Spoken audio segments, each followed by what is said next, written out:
Yeah, gold's been doing better than the S&P for the last year, but it's really going to do better now.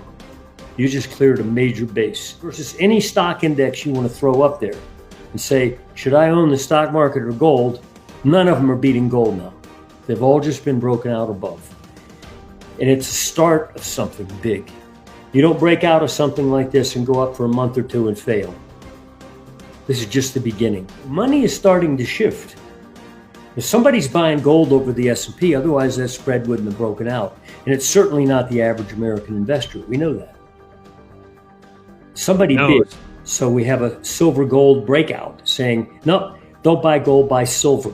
It's going to catch up.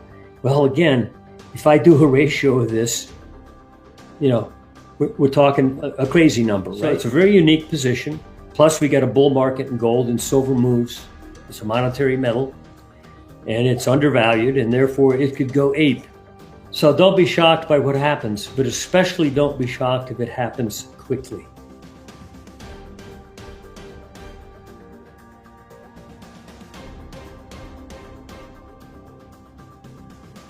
You're watching Capital Cosm. My name is Danny. It is December 18th, 2025, and my guest today is Michael Oliver. Michael, how are you doing, my friend? We are entering a brand new world. Yeah, it's a new world. That's right. New reality. New reality, as you put it in your report. So, yeah, we just had the last, I think, major buy signal for silver. So if you didn't get in the last several years, like when you should have, okay, and gold as well. You just had one more signal that occurred to close the last month, and that was based on our work. It said, okay, if you're not in, you got another primary level to enter. At that point, silver closed out in November at 54 bucks, I think, somewhere around 56 maybe. So, whoa, we're only $10 higher in 2.5 weeks. Okay. But that was, the ride has really started now. It's really begun. Massive, big stuff. We could talk about that. You were talking about it in your reports about this being a new reality. We'll get you to kind of flesh what you mean by that, flesh that out. But let's go ahead and kick things off by looking at some of these charts here from one of your more recent reports. This is... Yeah, it's last weekend's, I think. Yeah. Yep. So let's go ahead and pull it up. This is a... Yeah. All right, so this is a simple gold versus S&P chart. So gold price in the S&P. And what do we have here? It looks like we broke out, Michael. Yeah, that was as of last weekend. Actually, you broke out in November. November's close. Gold relative to the S&P 500. Back in 2011, gold was, nice high levels in price and also outperforming the S&P. And then it started to collapse big time in 2013. It's when gold really started to come apart. And it kept going down through 2015. We're not looking at a price chart now. We're looking at price versus price, top chart. We divide an ounce of gold into the S&P 500 price, express the answer as a percent. And you can see in 2015, that first major drop halted just above 50%. Meaning an ounce of gold was about 50% the price of silver, of S&P, excuse me. And he had a bounce, and he came down again in 2018, made a low near 40%, and he had another big bounce, outperformance of gold. That was that 2020 rally. Remember that the gold shot up about 40%, yep. Silver doubled in that time. So gold outperformed the S&P, but still it didn't have a structure, if you know what I mean. You'll see in a second what the structure is, the green line. Came down again in 2021, built a base for a couple of years, and it broke out of that base in early this year. You broke up out of that couple of years of horizontal action that peaked at around 48%. You'll see multiple peaks there. And you exploded. Where did you go? You came up to the green line. This is in April of this year. That's when gold was 3,500. The spread reached almost 60%. And they hit it again, which tells us our green line is a good line. It's very valid because the market responded to it again. November closed over it. So that says you've got an 11-year wide basing range of gold relative to the S&P where it does better, does worse, does better, does worse, but basically sideways for 11 years, either side of, let's say, 50%. You just broke out. Now, if this were a price chart and I dropped it on your table in front of you and wiped out the title, so you didn't know what it was, and said, look at this chart, you'd say, gee, I got to buy that beast, right? Okay, yep. Fresh breakout. Well, this is a fresh relative performance asset class shift, saying, yeah, gold's been doing better than the S&P for the last year, but it's really going to do better now. You just cleared a major base. And then when we go to the strongest index in the S&P over the last decade especially, it's NASDAQ 100. And even versus it, and these readings are as of last, they're not up to date. It's a little higher now. Broke out also. And when we go to the Dow, which is in this, the Dow 30 or it's not in this anyway, the NASDAQ, the New York Composite, they broke out months ago. Gold broke out versus them. So versus any stock index you want to throw up there and say, should I own the stock market or gold? None of them are beating gold now. They've all just been broken out above. And it's a start of something big. You don't break out of something like this and go up for a month or two and fail. This is just the beginning. What does this imply for the rest of the market? What does this imply for the economy? What does this mean? The economy is going to weaken probably with the stock market. It almost always does. We think the stock market is in a topping process. It has been since early this year. By that, I mean price hit a level at, let's see, S&P got the 6150 area, I think it was, early in January. Collapsed down to April low, then came back up through the January high and has reached up to the 6,900 level. So about 10 or 12% beyond the early high. But I think it's still part of a laboring process, a topping process, which is very similar to the year plus wide action we had in 2000 when the market topped. Mm-hmm. In 2007, when the market topped and it came up, made a new high marginally, cheered everybody on. And then it took it a whole year or so of distribution for it finally to roll over and start the bear trend. It wasn't like the floor came out instantly. No, it was a laborious process. And already gold is saying, hey, it's really just begun.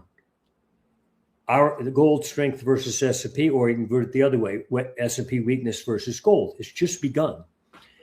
So we suspect at MSA that probably the stock market is still going to be laboring for another couple months, possibly with a marginally higher high than we've seen the last 3 months. For example, S&P saw 6,900 3 months ago, and then again this month. It might go up and hit 7,000 to ring a nice number in, make everybody happy, and take that out. I don't think it's going anywhere on the upside of any significance. So far, it hasn't for about 3.5 months, by the way. It's been mostly lateral. And probably sometime in the second quarter, you're going to see stock market weakness that people will call weakness, whether they're upset by it. But meantime, I think it's going to be a boring, languishing effort by the stock market to hold. But meanwhile, gold is soaring compared to it. So money is starting to shift. If somebody's buying gold over the S&P, otherwise that spread wouldn't have broken out. And it's certainly not the average American investor. We know that. Somebody big. This isn't Costco buyers for sure. You look at so this is another chart you have in your report. This is a gold price chart on a log scale. And it looks like what you've got here is that you've got the bottom to top measure here from one leg. And then did you copy and paste this over to the current bottom? Yeah, that's current action there. So that takes it around 10,000 or close to 10,000? No, it's about 8,500. 85, okay. Each of those first moves, the 76 bear low, which was a correction from $200 down there, 100, summer of 76, you went from that low near 100 to 850 in that first move. 8-fold move. 8 times the bear market low. Okay. Then you made a low in 2001 in price, and you multiply that times about 8, and what you got? The 2011 high. Another 8-fold move. No, on an arithmetic scale, it would be far more dramatic, but on a ratio, logarithmic scale, which how much did gold go up in multiples? 2 moves of 8-fold dimension. If you measure from the bear low in 2015, which was $1,050, it says, well up in the 8,000s. And then finally, you'll only matched what you did twice before. Hardly a headline. I've done it before twice. It's probably going to go way beyond there. But people who think that gold is overdone, right now we're only fourfold. So it doesn't compare to the dimensionality of the price changes 76 to 80, 2001, 2011. We're only halfway there. So that's something to pause and think about. Yeah, on an arithmetic scale, you look at the action the last 6 months or so, you say, I got to take profits. Yeah, right. Okay, fine. Do it if you want to. But meanwhile, gold just broke out above the biggest stock market in the world. It says, I've just now begun to beat you. Mm-hmm. Just begun. Well, okay. Anyway, then the real issue for us right now is not gold. Everything there is positive. It's been positive for us since 2016, but it's silver. And this is the same 50-year period of time. Ratio scale again. And you can see that the low end of that rectangle is like it's about $4 back in 1993 and also in the mid 70s. And you shot up there in 1980 to $50, okay? It was a little bit better move than that first gold move. Gold went up 8-fold, silver went up about 10-fold during that multi-year move, with a lot of it compressed in the last 6 months of that move, where you really exploded. Okay. Then you went sideways for decades. And then in 2011, again, with a spurt in the last 6-7 months of that move, that's the second ellipse there. Then you went up to 50 again. Okay. And meanwhile, gold's blasted way above that first high, right? Okay. Yep. 8-fold. Silver's the same fold over and over. Okay. Then you come back down again in silver, mid-range this time, based. And now you've punched through.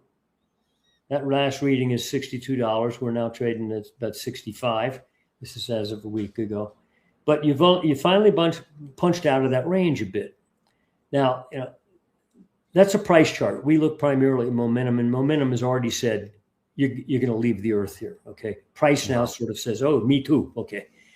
But if you take the dimensionality of those first two swings, which were redundant in the case of silver, and swing it up and say, okay, I'm going to match the logarithmic scale dimension of that rectangle.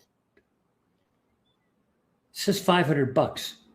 This is log scale, remember. So 500 would be about where that arrow top is, that third arrow, the second arrow there. That'd be about $500. Now, that's crazy, right? Yeah, okay, well, maybe it is. Okay. Silver, how come silver didn't do what gold did for 50 years? It moved with gold, but it didn't move in the dimensionality that gold moved. One reality, a new reality, now a third reality. Silver's just broken out of the very first reality. Well, there's arguments for that, why it occurred,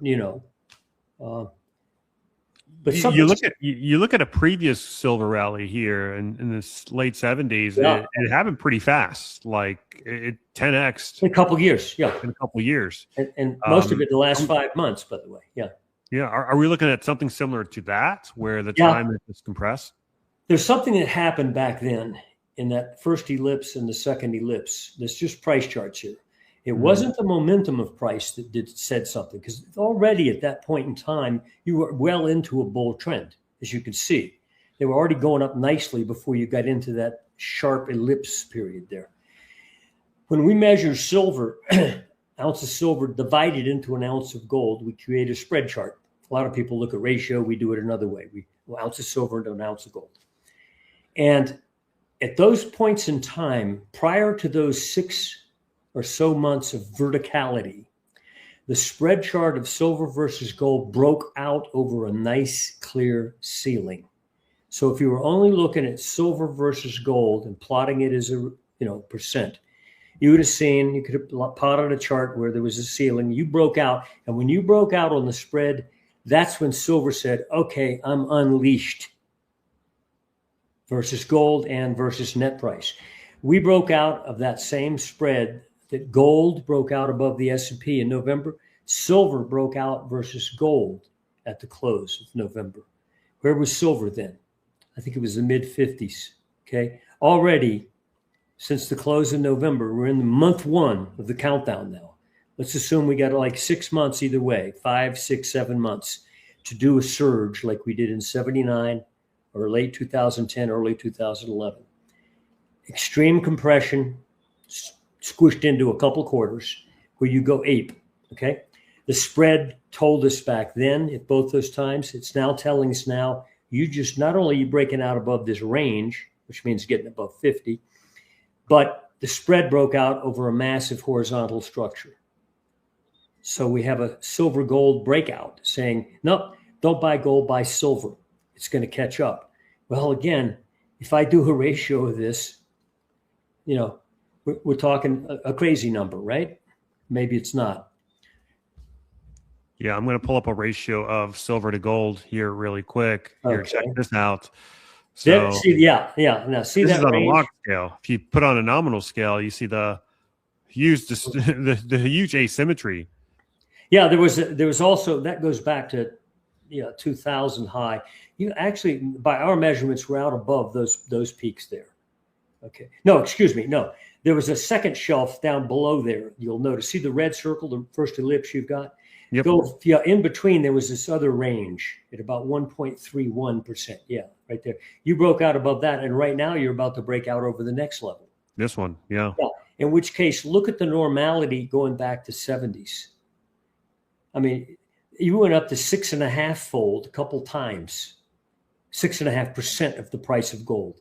And then in 2011, you went up to 3.5% of the price of gold. We're trading above 1.5. Imagine if this breakout just takes you up to the lesser high at 3.5. Mm-hmm. That's the ratio, not the ratio, the spread difference in silver gold in the 2011 surge. Well, given that silver's already broken out of a 50-year range, why shouldn't the spread maybe do the same? Oh, whoa.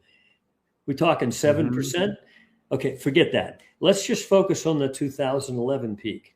That was, again, a bull market peak. The spread also made a high at 3.5, well above all the highs of the prior decade or two. What if we just go to 3.5? Well, that means you could basically double and a half the price of silver relative to gold from here to there.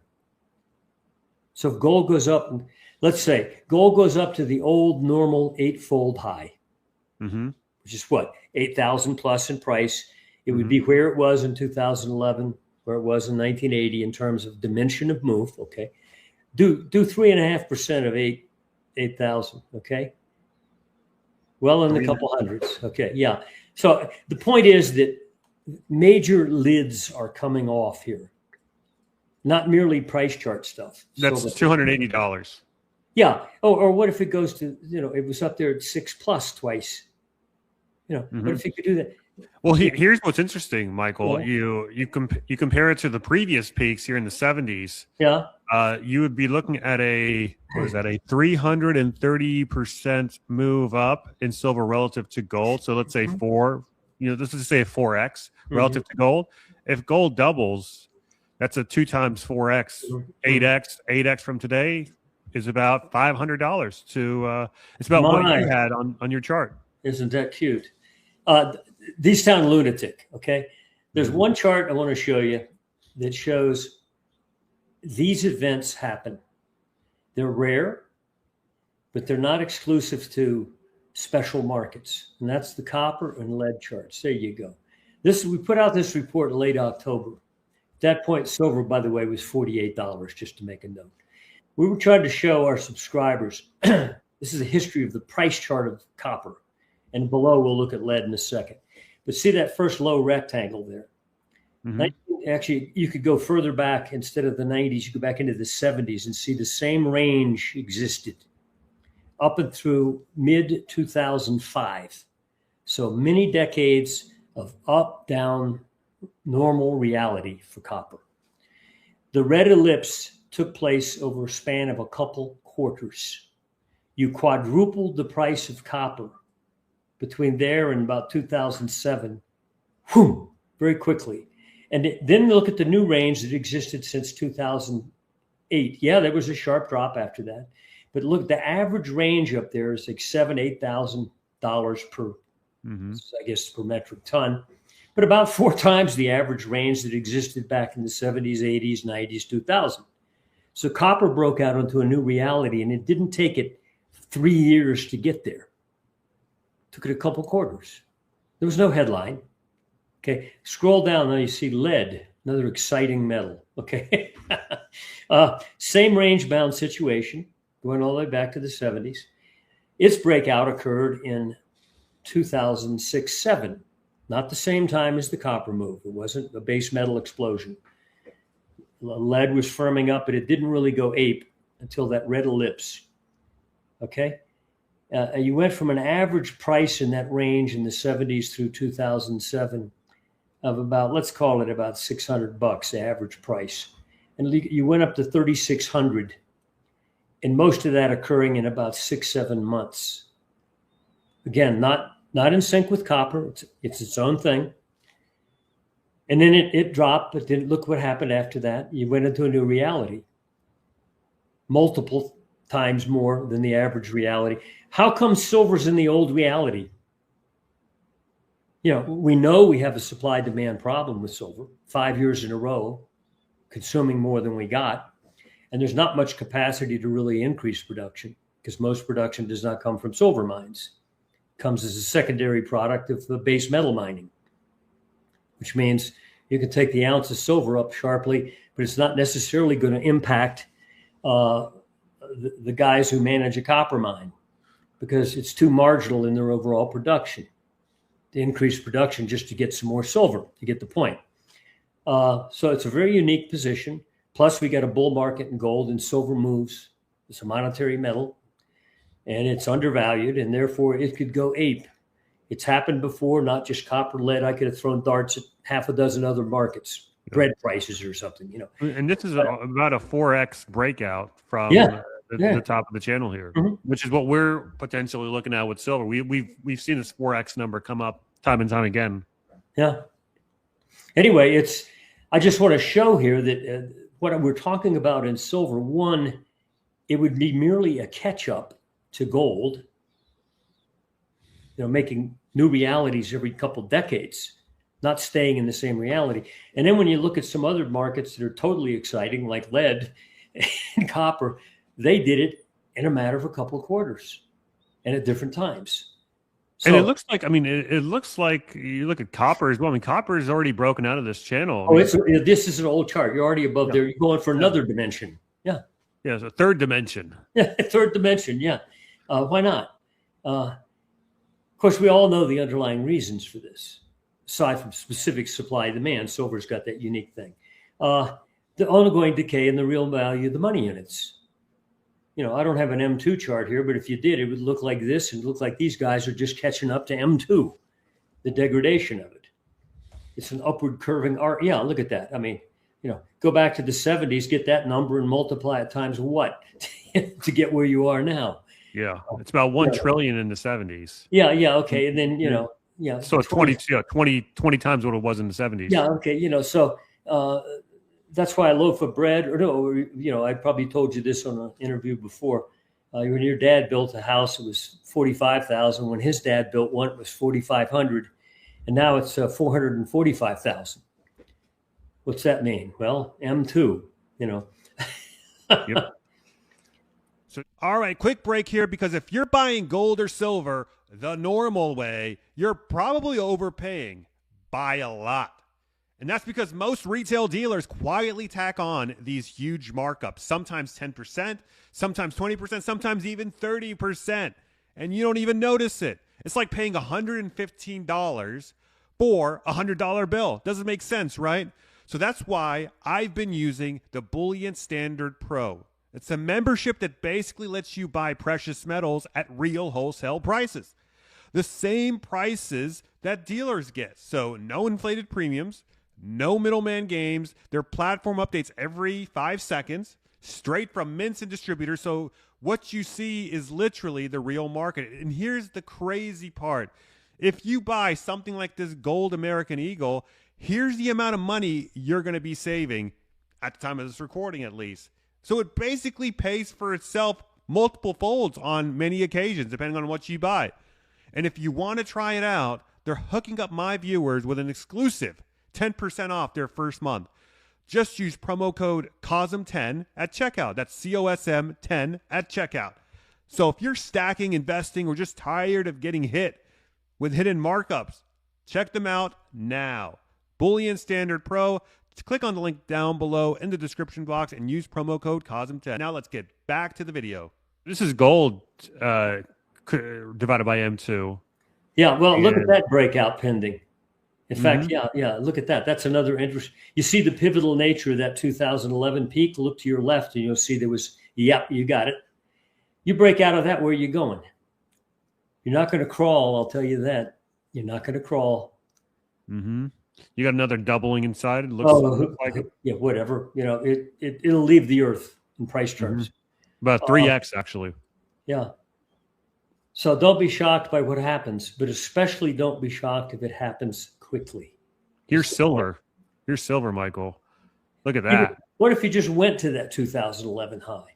You know, it's about a double. Yeah. Get back to just to even go there. Okay. So you get the point. But the key for MSA right now in telling our subscribers that it's going to be compressed. It's highly likely to be a very compressed event, and such that, let's say, those guys who are all fearful of a stock market break, which we argue is going to happen and it's going to be bad. Are not arguing a crash. Crashes are rare in bear markets. In fact, in the stock market, 2000, 2002, I don't think there was a crash. Okay, but it's probably not going to really start in a way that the doubters. I say doubters, those who doubt the mining stocks, those who doubt silver because, they got to go down if the stock market goes down. What if the stock market doesn't go down right now? What if it diddle-daddles around until we get into second quarter? Okay, that's December, January, February, March, 4 months into a potential 6-month explosion, let's say, a la the copper chart, a la the lead chart. You get the point. So a lot of assumptions out there. And first off, that assumption about the weakness of miners versus the stock market, for example, is inverted now. It's not the same case. I think I included a chart to deal with that. Here is XAU versus gold is very, XAU versus gold. Well, this is HUI versus M2 money supply. That's good. Yeah. See, the miners are doing quite well. Yeah. They're not even halfway back to their highs. Yeah. controlling for the M2 money supply. Yeah. And the problem with the HUI, it only goes back to 97. You don't even XAU goes back to the 80s. XAU goes even further back. But, okay. Let's type that in then. This one? Yeah, hit that. See what happens here. It goes back to the 1980s. So oh, nice. There you go. Now, yeah, there's a downtrend you could plot there. See that? Hoo-hoo. What just happened? What just happened? We just broke out. And plus, you had a 10-year wide range there at the bottom. What are you going to do? Go to zero? Okay. You had a 10-year wide range at very suppressed levels, and you broke out of that months ago. And the downtrend at the same time. And what have you done? You've gushed. No surprise. Yeah, so that's now if you can do 4X. I've got a chart of one of the reports of XAU versus gold, which I think is quite informative. This one? Yeah, no. Keep going. Before that, there you go. That's it. This goes back to the 1980s, and this is the price of XAU, Philadelphia Gold and Silver Miners Index, divided into an ounce of gold using the front month futures each month. And you can see it lived in a range from about 17.5% up to over 35%. It lived in that range for decades. Up and down. Yeah, there were times it was better, times it was worse, but net on balance, sideways for decades. That circled month there, the red circle, occurred in September of 2008. Okay, now think back. The nightmare vision that everybody has in their mind that when the stock market breaks down, miners have to go with it. Well, back then, that was the case. Gold broke sharply into October of 2008, a month after that circle occurred between gold miners and gold. But in a month before the collapse in the stock market, the miners, and also a sharp drop in gold, the miners blew out a multi-decade support line, relative performance, saying, I'm now going to be weaker than gold. The next month, S&P had a crash-like month, October. Miners had a bad month in October. And gold finished its decline in October and turned around, made new highs by early 2009. Okay. But the miners stayed depressed, and it took them a whole year or more to get back to their highs. Why did they suddenly become anemic to gold versus gold? Well, this spread tells you. They blew out a multi-decade support line of relative performance. And so from that 2008 September close to 2015, the spread went down. In other words, it underperformed gold. Yes, there was a period there when miners finally went up and made a marginal new price high in 2011. But at that point, the spread went up and bumped the bottom of the range. Couldn't get back above that which it broke. And then continued down through 2015 on the spread, which is also when the price of gold and miners made a bear low, 2015. Since then, the miners have performed par to gold, meaning in that green range. They've gone up, they've gone down, but basically they're at the upper end of that range now, meaning they've actually done better relative to where they were at the bear low in 2015. So if you go back to XAU price in 2015 and look at it now, it's multiple, it's higher than gold is, relatively speaking. But if that spread now, and we're pushing at that green line right now, if you break out over the top of that range, it's the inverse, the opposite of that breakdown in late 2008, when gold miners shifted to underperform versus gold. This time they're about to break out of very low levels to an outperform status. They've already broken out of our downtrend line, similar to the one you just showed a minute ago, of XAU versus money supply. They did this versus gold. This is back in early 2024. They did that, I think, early 2025. And they surged up to the top of the range. If you clear the top of that range, and you're pushing at it now, you've got nothing to stop you, technically speaking, until you get back up to around that red line, the bottom end of the multi-decade range. Treat it like a price chart. That would be resistance. But that's more than a doubling from where you are now. Meaning if this breaks out, I don't care what the stock market does, the miners are now in a strong position relative to gold, and also they've broken out versus the S&P already above a similar basing pattern.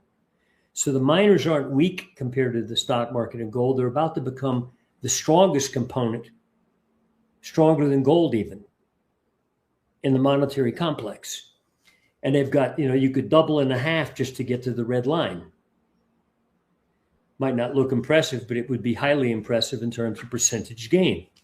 So our bias at MSA is, yes, gold market's the mama, it's leading, it's going a lot higher, but you want to be in silver and you want to be in the miners. And in particular, my emphasis is silver miners.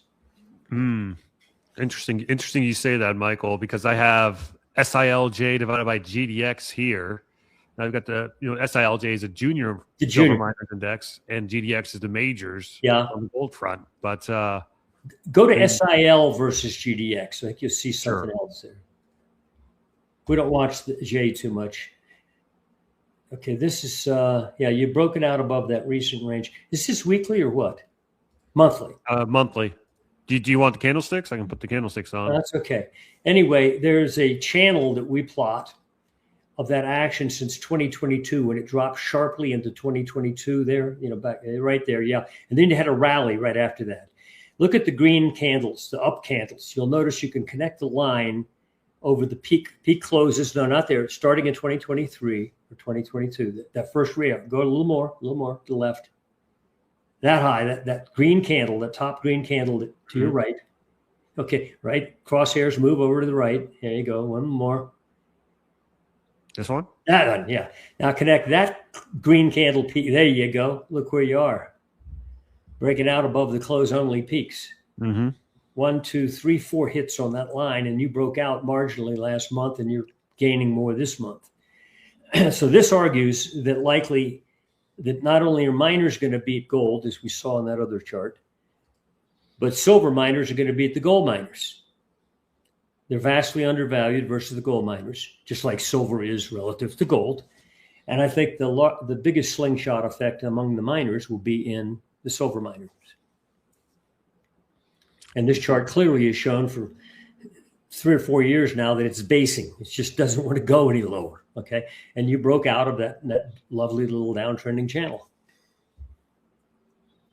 Yeah, it looks like it's game on because what you have is a confluence of evidence. You have multiple points of evidence from multiple different angles, all pointing toward the same direction. So that's kind of like triangulating. You're triangulating the conclusion. No, I think it's just too coincidental to have gold versus the S&P breakout in November, silver versus gold breakout in November, silver versus GDX breakout in November. You get the point? Yeah. It's trying to tell you something. Where there's smoke, there's fire, for sure. And it's just begun. It's the other main point to make. We're not near the end of something. We're at the beginning of it. And we are arguing that don't be shocked if it's like those lead and the copper moves. It's a logarithmic scale swing. I'm betting at least 200. But again, 200 for silver. But on the other hand, when you look at the charts we've looked at, 500 would be, hey, you match the 50-year range. Big deal. No, I think 500 is feasible. I mean, it's definitely on the upper end of the confidence curve, of the confidence interval, but it's not out of the realm of possibilities, for sure. No, we're entering not a normal bull phase here for silver. And even though we're only in the middle of a normal bull phase for gold, 4-fold versus 2 8-folds, okay? Silver's only just starting, and every slingshot we look at has been pulled, just pulled. Hence, it's just begun.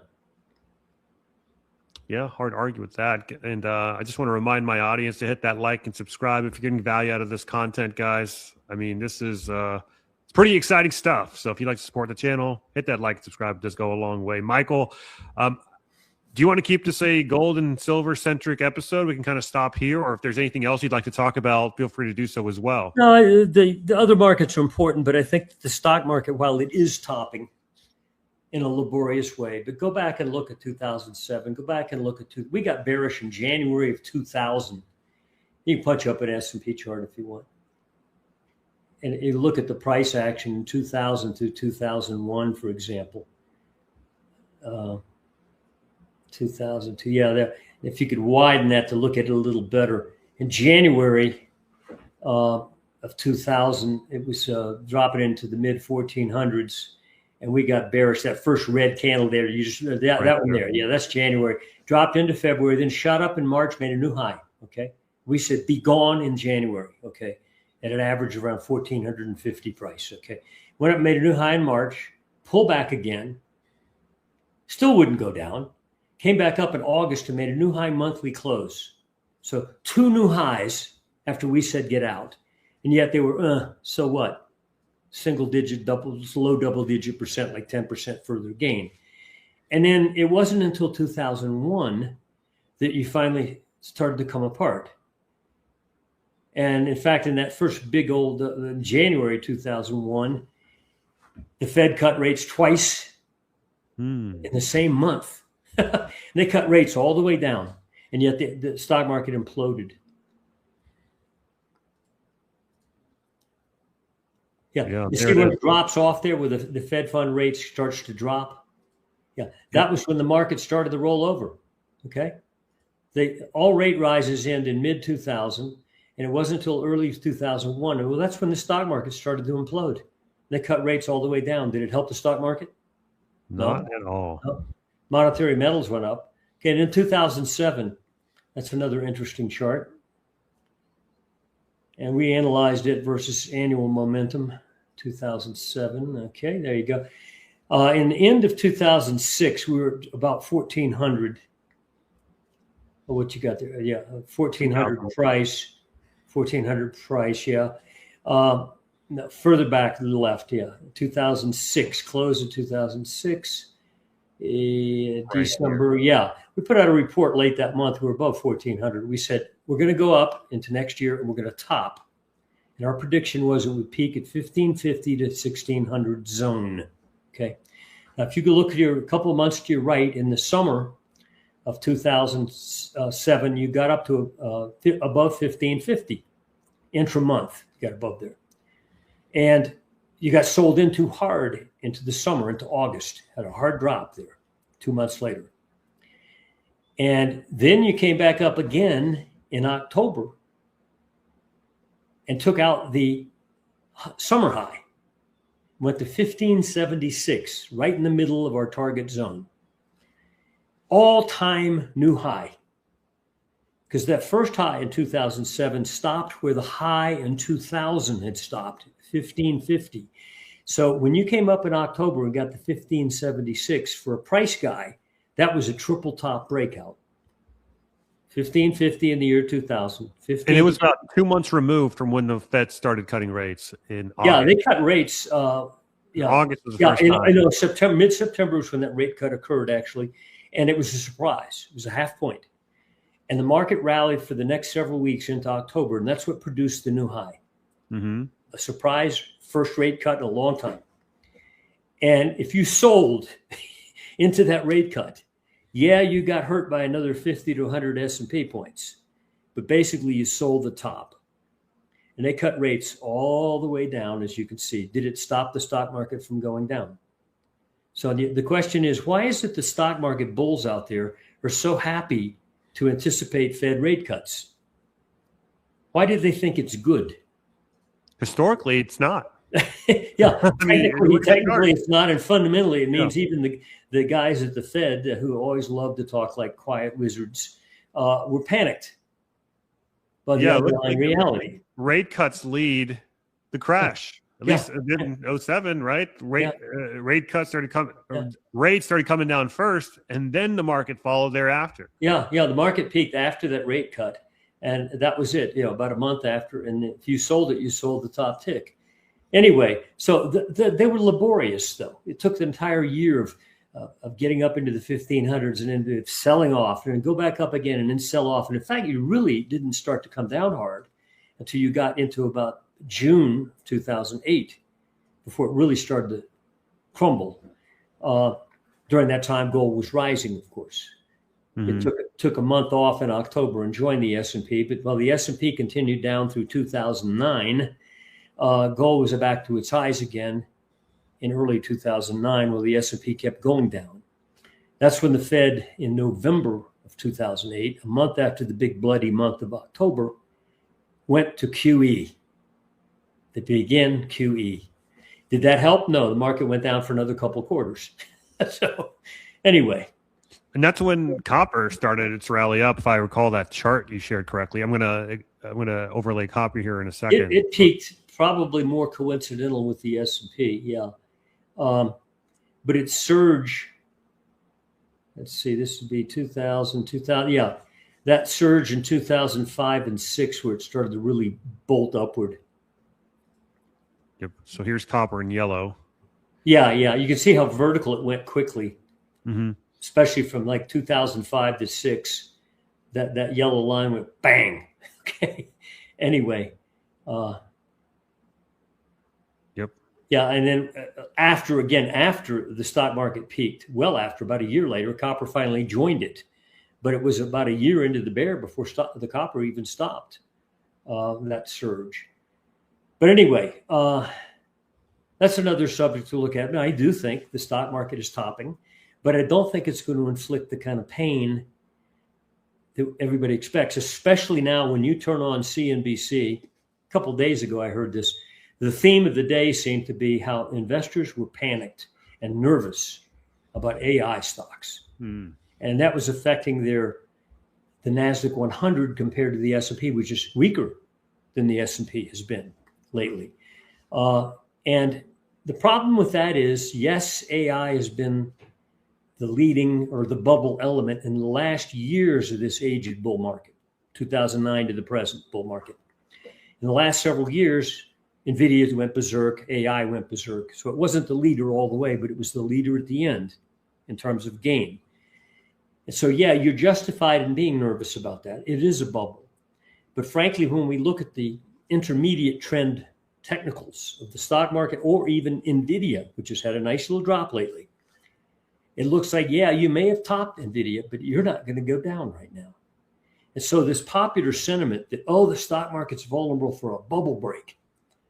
Hey, how about you hold it off a couple of months, maybe into second quarter, because the technicals don't look right. And when I hear sentiment on national financial TV that says you got to be nervous about a bubble break, that didn't occur back in 2000. Okay, nope. And it was denial. Nobody thought, you get the point. I'm not a contrarian, but there are times when the technicals tell me that this sudden shift in doubt about AI, valid as it is, I don't think you're going to have sharp pain. Instead, you're going to waste some time. It's a wall of worry. Yeah. And so all the people, and again, silver and gold miners who are fearful of the stock market crash, hey, hold it off a couple quarters, because the technicals look like you could waste the first quarter of next year steady to firm, and maybe not until the second quarter, maybe even late in the second quarter before you actually hit something that causes sharp downside. What does that mean? Oh, silver's had its 6-month window. Mm-hmm. Okay. All righty. Sounds good. Come full circle. I like it. Thank you, Danny. Right. Well, Michael, where can people find you if they want to see more of your work? Oliver MSA for Momentum Structural Analysis. Take your time. We have an unorthodox method. Request some samples. Be fine. Send them to you. But this is going to be, I predict, the most dramatic handful of months ahead in the monetary metals, miners and silver in particular. And then later next year, you're going to get more drama out of the stock market, which is going to do what?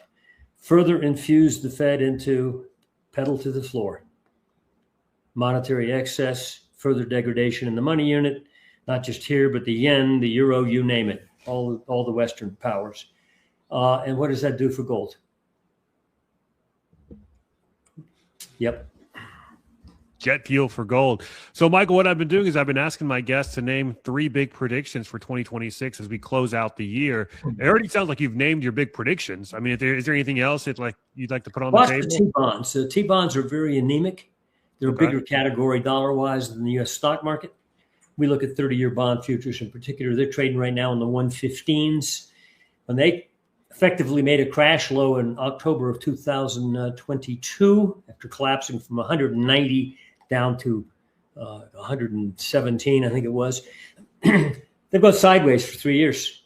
They can't seem to get off the floor. And we know why. Okay. Jamie Dimon has said, you can't play this game forever. Pretty soon you got a real crisis you get to deal with, the government debt, et cetera. What if the bond market, we've got some numbers below, like you get back down, we're 115. We just dropped from close to 118 not too long ago. Still sideways for the past 3 years. It's anemic, not a good place to be. If it goes down to about 111, you could get a bond panic, up in yields, down in price. And that would spark the central banks into berserk policy, panic. This isn't mortgages failing. This is just government debt. Okay. Imagine what kind of time bomb that is. What would that do to their monetary excess? Could be why they're stacking gold, all these central banks. That's right. Well, all right, my friend. Always a pleasure having you on. Check out Michael Oliver's website down below. We have it in the description box down below. And be sure to hit that like and subscribe. It really does help us in getting this content boosted in the algorithm. Type "Go, Michael, go" in the comment section and let me know your thoughts. Did you agree? Did you disagree? What did you agree or what did you disagree on? I do, in fact, read all the comments. So drop me your thoughts.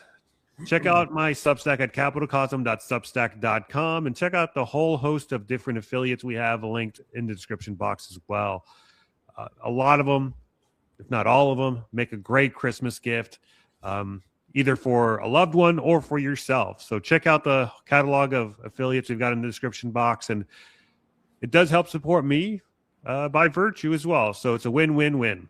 And so with all that said, I appreciate your time, guys, and I will catch you all later. Bye.